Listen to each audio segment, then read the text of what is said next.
funds. Virgin Gorda early morning burglaries and Anguilla schools reopened partially. These and more stories when 284 News returns. We understand that you cannot come to the store and encourage you to stay at home. If you need assistance with bill payments, top-ups, or troubleshooting, we are here to help.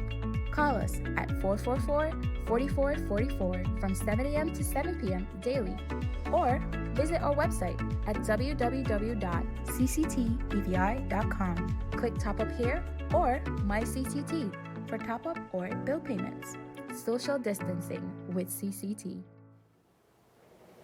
Hello viewers and welcome. It's Wednesday, May 20th, 2020. I'm Ron Grant. And I am Kyla Kenesha Forbes. Ron, Yes. What day of the week is it really? It's hump day. It's hump day. It's Wednesday. So we're halfway there to the weekend. A beautiful day here in the British Virgin Islands. And of course, 284 News is here to deliver your dose of local, regional, and international content for today. Indeed. Beginning our newscast on a very negative note, reports received by our newsroom confirmed the burglary of a CCT Virgin Gorda flagship store located at Crab Hill Road at approximately 4:46 a.m. today, May 20th, 2020. Bandits took off with an undisclosed amount of inventory along with the store's safe.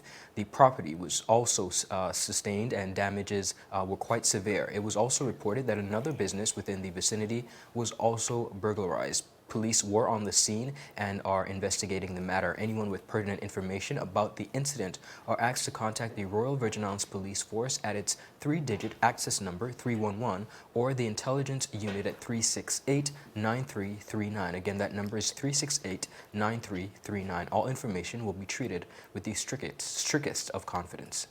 Most definitely, Ron, as you said, it's really a negative note to start off on, but unfortunately, this is where we are. And of course, if anyone has any information, you gave them the numbers to reach out to the competent authorities to deal with this issue, and hopefully it will be resolved soon.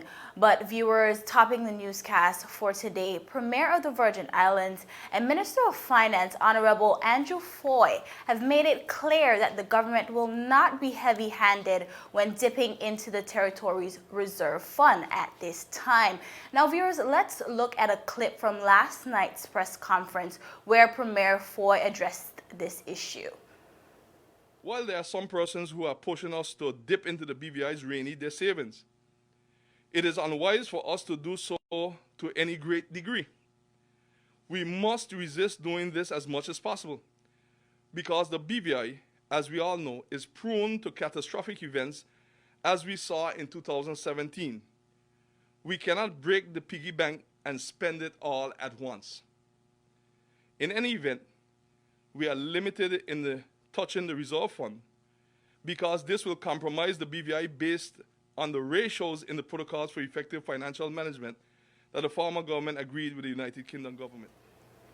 Now, viewers, in that clip that we just watched, Premier Fahie said that there are persons who are pushing his regime to dip into the BVI's rainy day savings. Although the Premier did not call any names, persons are of the assumption that his words were aimed towards the opposition, which suggested in an earlier press conference, which was held yesterday afternoon, that the government can start with accessing the territory's reserve funds to commence efforts in putting forward an economic stimulus package. Opposition member and representative for the 3rd Electoral District, Honorable Julian Frazer, questioned the government's reluctance to utilize the reserve fund, which is reported to be roughly $75 million. He said the reserve was used after the reckoning of Hurricanes Irma and Maria. Honorable Frazer said, and I quote, "I'm not sure what the situation is and why the people are considering it to be some sort of sacred cow," as he referred to the territory's reserve fund. The opposition members agreed that the purpose of the reserve is for times of crises and unforeseen circumstances such as these. Opposition leader Honorable Marlon Penn said they do understand it must be used wisely, and that they are not telling the government to spend off all the money. But he emphasized that this is why a plan is so critical, Ron. Now, Premier Fahie reminded the viewers and listeners of the press conference last night that the territory is prone to catastrophic events.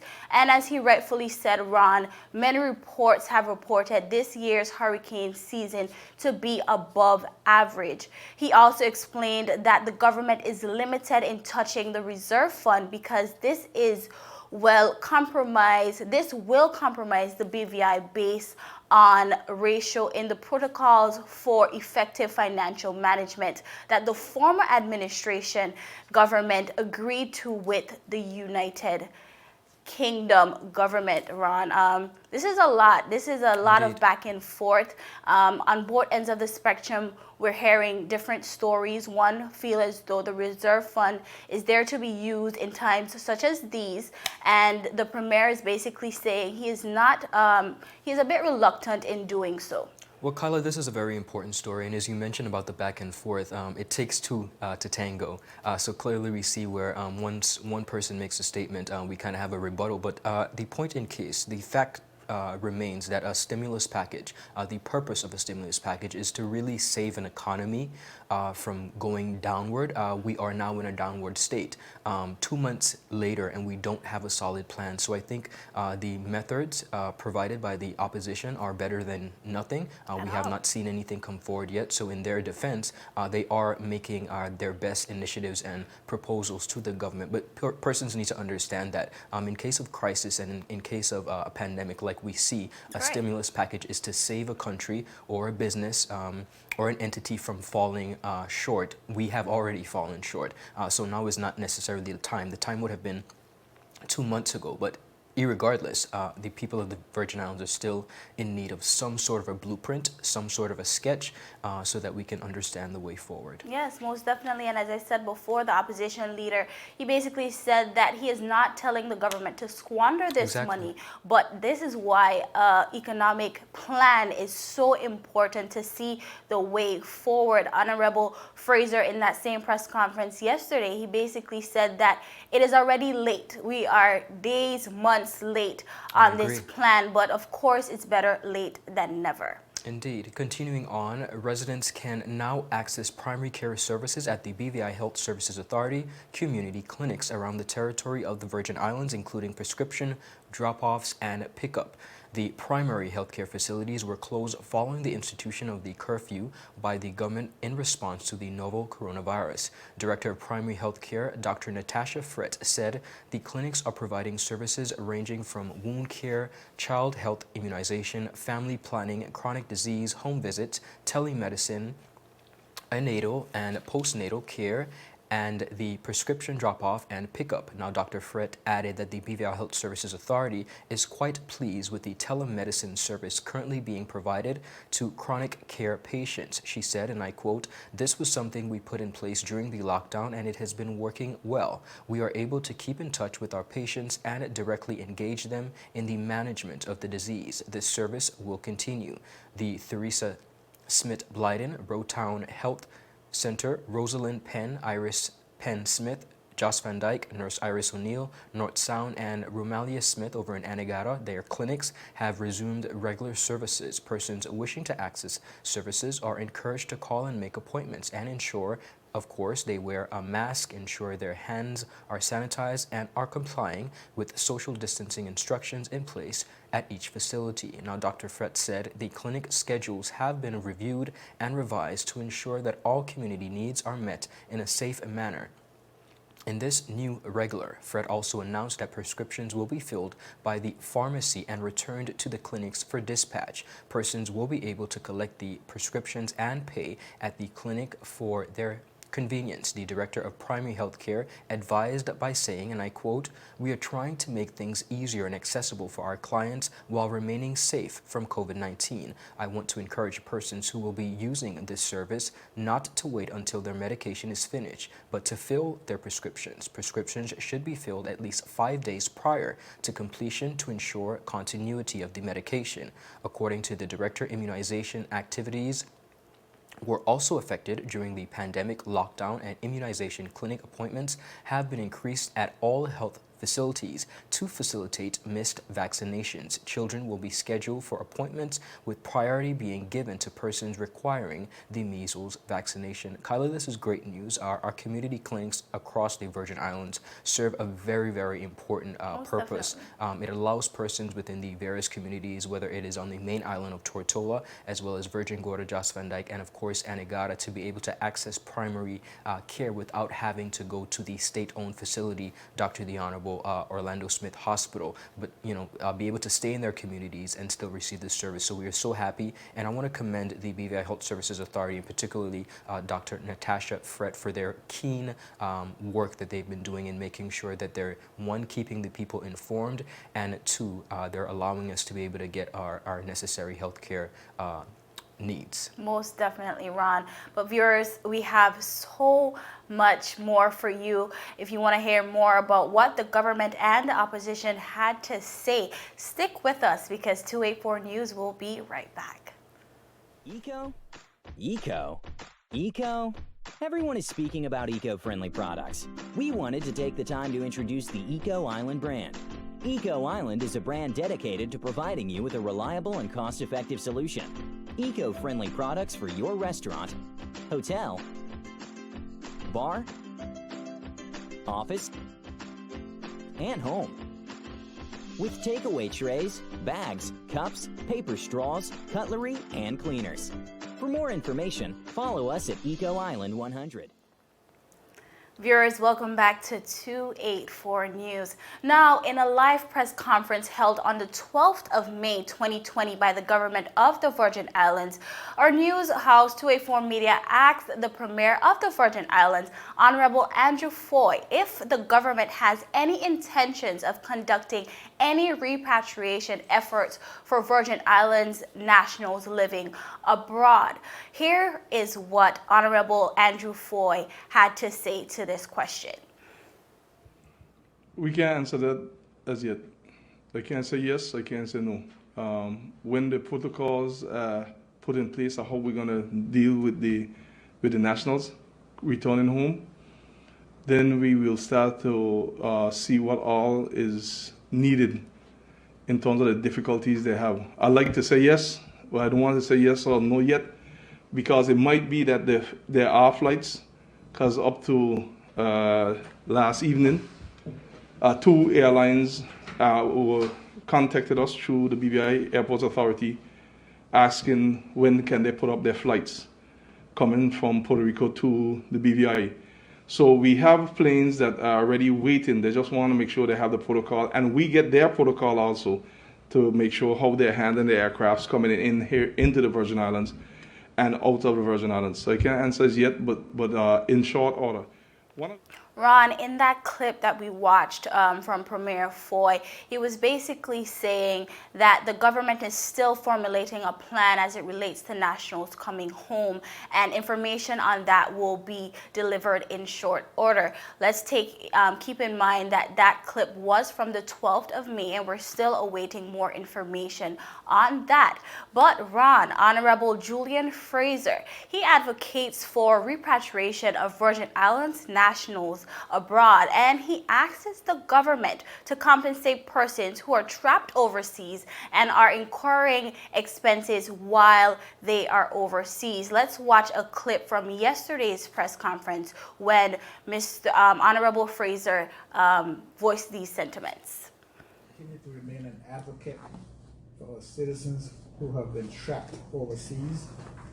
And I said before, and I'm going to say it now again, that the government should make an effort to compensate folks who have been trapped overseas and not allowed to come back here to the territory. for their expenses while overseas.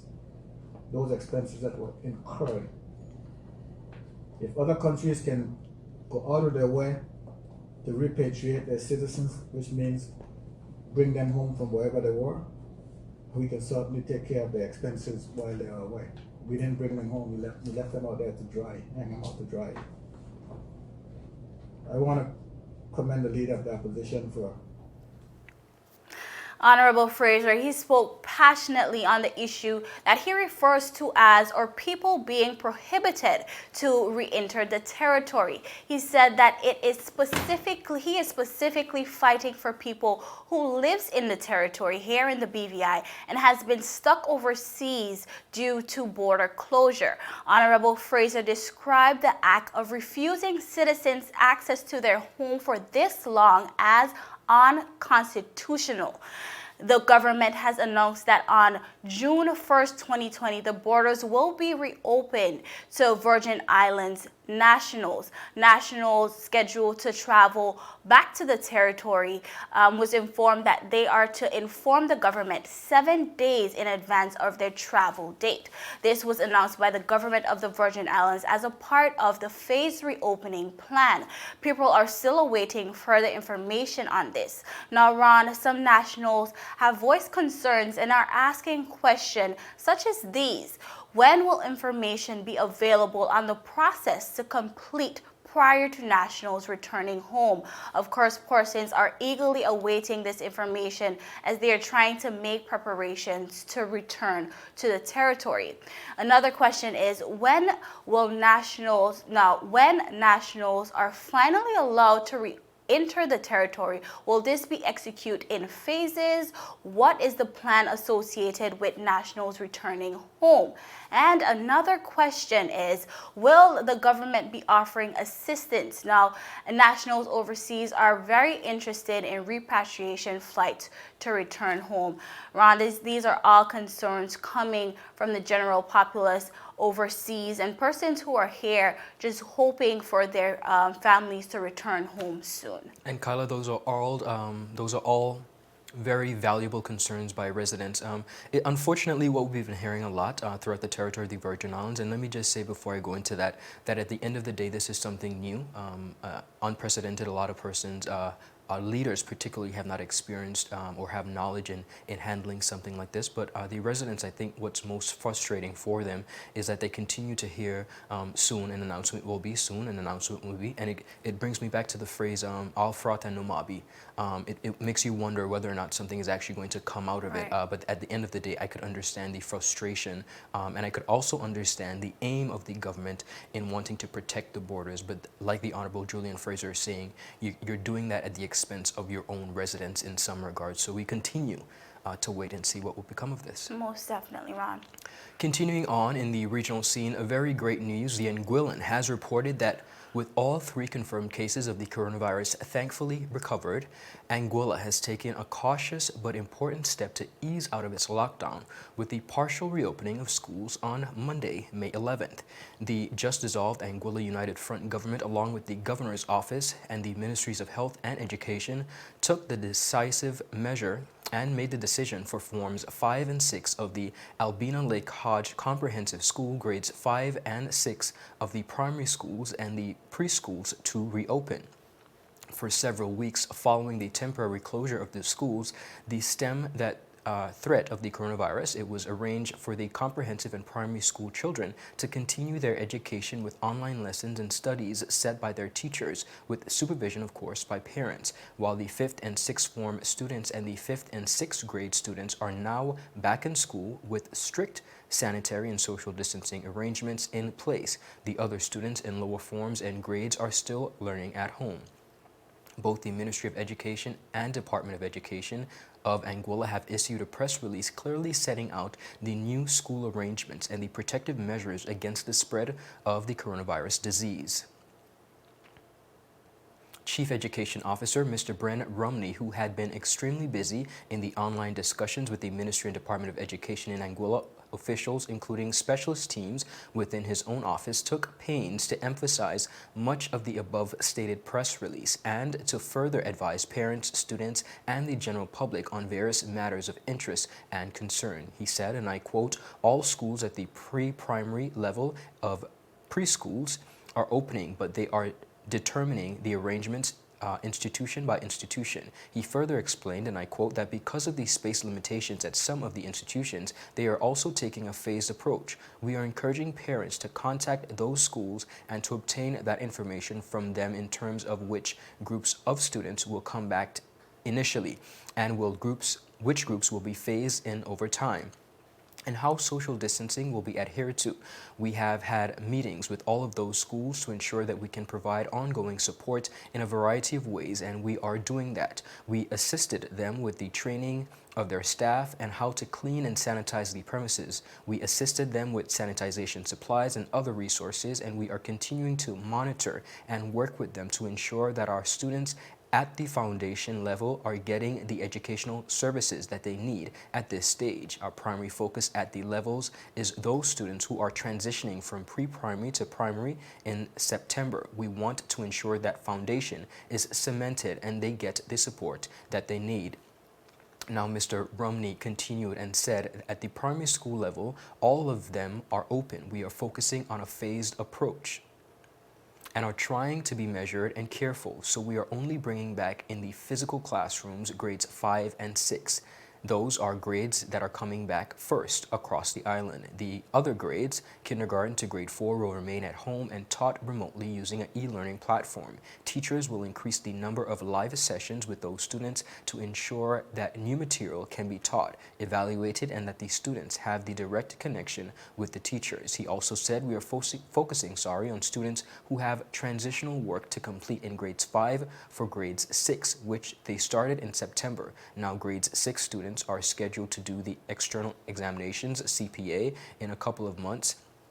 We are ensuring that these students have the wherewithal to complete the requirements for the external examination. That is why we are bringing in that group first. We can also achieve social distancing with that group. One class, for example, will be spread across 2 to 3 classrooms, and one class will have a teacher leading but will be supported by other trained teachers and teaching assistants. While we are bringing back a small group of students, we are also increasing the staff. This is very important, Kyla. We are also increasing the staff capacity to ensure the reach of the children in multiple classrooms. In that way, we can adhere to social distancing. Now, the Chief Education Officer went on to say at the Albina Lake Hodge Comprehensive School, our focus again is the first of those students who have requirements to complete for their CXC exams. This could also include students who are doing CCLC, CSEC, BTEC, and CAPE examinations. We are initially looking at Forms 5 and 6. We'll assess the situation and then start to phase in other students. But the focus will always remain on those students who have complete commitments and external examinations. The Anguillan CEO advised, and I quote, "The public needs to remember that these external examinations are still scheduled to take place in July. We therefore need to ensure that our students are not at a disadvantage in any way. Like the primary level, we are also adhering to social distancing requirements, which means that the students will be placed and only small groups that need to work on projects and SBAs will come. We are looking at a mass return of students. We are not," he said, "looking at a mass return of students at any given time. I know a number of parents expressed concern about that, but this measure is just focusing on the small groups of students needing to complete their certain course requirements. This is either to transition from one grade to the next or to do external examinations. The opening," he said, "of school is a measured way, follows the advice provided by the Ministry of Health in Anguilla, UNICEF, and other UN agencies with regard to how we should return students to the classroom in a very phased and measured approach." Kyla, this is a very important story as we look at the happenings across the region. A lot of times we don't necessarily have to reinvent the wheel. What we can do is look at what a lot of our brothers and sisters are doing across the region and ascertain what specifically could work for us. But there are very important aspects that come out of this. Not only are students in Anguilla getting back into a phased approach of school. But this COVID-19, believe it or not, like Mr. Rumney, the Anguillan CEO, said, it's also giving them an opportunity to hire more teachers because, of course, with the social distancing measures that are being put in place, they need more teachers. And I think that's a positive that we should look at and consider with this story. It definitely provides an opportunity for employment, more employment as it pertains to the educational aspect. Most definitely, Ron. As the story rightfully said, these external exams will be coming up in June, July, and students across the Caribbean will be taking part in CAPE, CXC, and we who have went through it know that this is another level. This is something that the show must go on. The show must go on. So definitely must applaud the government over there in Anguilla for taking this step. Very important, but of course doing it cautiously. Definitely a story that I love to see. Indeed, and we're going to take a quick commercial break, ladies and gentlemen. Still ahead, St. Kitts to hold general elections on June 5th. All this and more after a word from our sponsors. Is business slow? Cash flow down? Hosting an upcoming event? We can help. Advertise with 284 Media and take your business or event to the next level by enhancing your present marketing and messaging strategies. Allow our team of experts to create a personalized ad that sets your business apart from all the rest. This could be your business or event. So, what are you waiting for? Contact our marketing team at 284media@cctbvi.com. Advertising with us works. Viewers, welcome back. And continuing on the regional scene, picking up on a story we covered recently, Caribbean National Weekly has reported that after dissolving the parliament last week, Prime Minister of St. Kitts and Nevis, Dr. the Honorable Timothy Harris, has named June 5th as the date for the next federal elections. In a radio and television broadcast, Harris said nomination day will be on May 27th. The island's elections were due this year by August 14th. He said in a statement, and I quote, "Election is important and will bring certainty to our federation, enhance confidence in our country, and preserve our democracy," said Harris, who is expected to lead his coalition, Team Unity, into the election. Now, the coalition will face a challenge from the main opposition, St. Kitts Nevis Labour Party, headed by former Prime Minister Dr. the Honorable Denzil Douglas. In a national broadcast last week, Harris, who is expected to lead the coalition Team Unity administration into the polls, said he had asked the Governor General, Sir S.W. Seaton, to dissolve the National Assembly from Tuesday, May 12th. Harris said, and I quote, "The next election will bring certainty to our federation, preserve our democracy, and allow us to continue to deliver a brighter future, creating employment and prosperity, building bigger homes, and keeping us safe. Let us stay together and see this through," Harris said in a broadcast in which he outlined the successes of his administration since defeating St. Kitts Nevis Labour Party in the last general elections 5 years ago. In this election, he said, "You will see a clear choice. You can go forward to a safer and brighter future, and Team Unity, or backwards to the past, which you rejected in 2015. I know that our federation will be safer and stronger with Team Unity." Harris also said that he wanted every citizen to consider these elections seriously, soberly, and with maturity. Kyla, we want to take this opportunity to wish our brothers and sisters over in St. Kitts and Nevis a very safe election process. We know it's a big deal, and across the region, not only in St. Kitts but Anguilla, they too have dissolved their House of Assembly and will be heading to the polls shortly. So we do just want to wish them a safe experience. Most definitely, Ron. As we said before, the show must go on. Indeed. And it is campaigning season over in St. Kitts and soon to be in Anguilla. So we will definitely keep our viewers updated on those stories over in those neighboring islands. But viewers, guess what?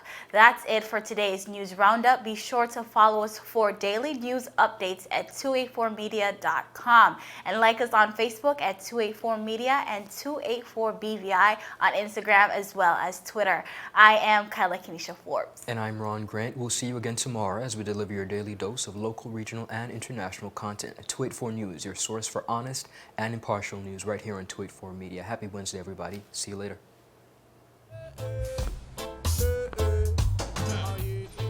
Father Jesus, that line here long like church service.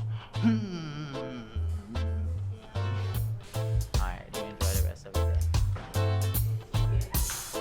Next customer in line, please. Wait, hold on a second. Yes, Sonny boy, come, yes, Sonny. Good morning. Good morning, Sonny boy. Hold on there. You must have cut front of people. It's okay. I'll take care of it. What? No man to take care of me. How may I assist you? Yes. You want top of power? You want top of power? Join the prepaid party with CCT and enjoy more affordable data plans, more top-up promotions.